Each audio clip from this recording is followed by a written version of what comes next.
श्री गुरुदेव दत्त. अवधूत चिंतन पुष्प 6. श्री दत्ताची आरती. दत्तात्रेया तव शरणं, दत्तनाथा तव शरणं, त्रिगुणात्मका त्रिगुणातीता त्रिभुवनपालक तव शरणं, शाश्वतमूर्ते तव शरणं, श्यामसुंदरा तव शरणं.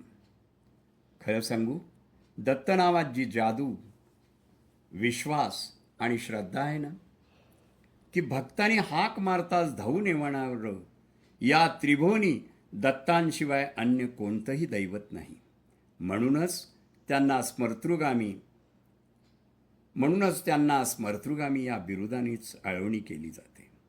तुझं विण अन्य नसे त्राता, तुझं तारणहार या त्रिभुवनी. अशाच एका प्रसन्न समयी एकनाथ महाराजांना शूलभंजन डोंगरावर प्रत्यक्ष दत्त दर्शन झाले आणि स्फुरली तीही दत्तप्रभूंची अजरामर आरती. श्री दत्तांची आरती मूळच चैतन्याने ओतप्रोत भरलेली आहे. यातील भाव म्हणजे ईश्वराच्या अस्तित्वाविषयी दृढ जाणीव असलेल्या साधकांची अनुभूती होय. ती अत्यंत भावपूर्ण आहे. आरतीमधील शब्दांचा उच्चार कसा करायचा, शब्द म्हणण्याची गती कशी असावी, कोणते शब्द जोडून म्हणावेत किंवा वेगळे म्हणावेत, हेही कळण्यासाठी दत्ताची आरती आणि अर्थ आता आपण पाहूया. त्रिगुणात्मक त्रयमूर्ती दत्त हा जाणा, त्रिगुणी अवतार त्रैलोक्य राणा.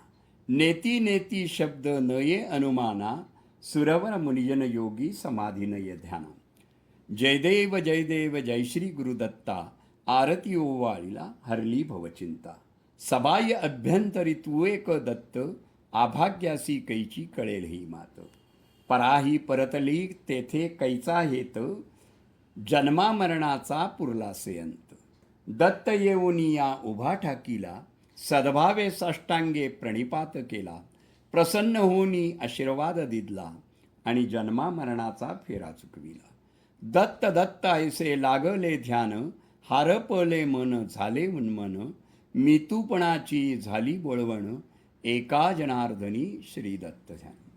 ही एकनाथ महाराजांची आरती. काही कठीण शब्दांचा अर्थ आता आपण जरा पाहूया. आरतीमधील काही कठीण शब्दांचा भावार्थ समजून घेऊ. अर्थ समजल्याने देवतेचे श्रेष्ठत्व समजण्यास आणि त्याची भक्ती वाढण्याला आपल्याकडनं मदत होते. त्रिगुणात्मक त्रयमूर्ती दत्त हा जाणा. याचा अर्थ असा आहे, कार्यानुरूप त्रिगुणात्मक आहे, त्रिमूर्ती आहे.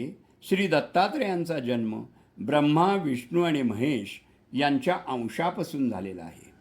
हे 3 देव उत्पत्ती, स्थिती आणि लय यांच्याशी संबंधित असल्यामुळे हे देव वस्तुतः त्रिगुणातीत असूनही कार्यानुसार गुणाश्रयी आहेत.